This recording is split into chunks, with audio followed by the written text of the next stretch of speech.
प्लास्टिकची साखर तर खात नाहीये ना? हो, तुम्ही अगदी बरोबर ऐकलंय.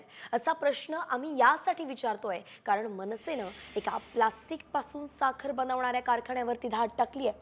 दुर्गंधीयुक्त केमिकल आणि प्लास्टिकचा वापर करून या ठिकाणी साखर बनवली जात होती आणि याच दुर्गंधीमुळे आजूबाजूला राहणाऱ्या गावकऱ्यांनी मनसेकडे तक्रार केली होती. मनसेनं मारलेल्या धाडीनंतर सदर कारखाना बंद करण्यात आलेला आहे. तर सरकार यावरती नेमकं काय कारवाई करणार याकडे आता सगळ्यांचं लक्ष लागलेलं आहे.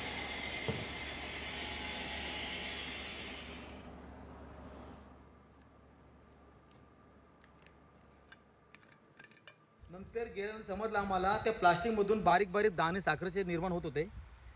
आणि जेव्हा कंपनी चालू असताना भरपूर सारा वास, भयंकर वास होता. येणाऱ्या जाणाऱ्या शाळेतल्या मुलांना, तिथल्या रहिवाशांना, तिथल्या गावकऱ्यांना हा त्रास होता. तर आम्ही बघितला तर ह्या कंपनीपासून, गावापासून कंपनी कमीत कमी 5 किलोमीटर पाहिजे. तर गावाला लागूनच कंपनी आहे, त्याच्यामुळे हा त्रास निर्माण होतोय. आणि मला एकच बोलायचं आहे, कुठलीही कंपनी असून ते केमिकल ती गावापासून 5 किलोमीटर लांब पाहिजे. नसेल तर तिच्यावर ॲक्शन घ्या, तिला बंद करा, तिच्यावर कारवाई करा.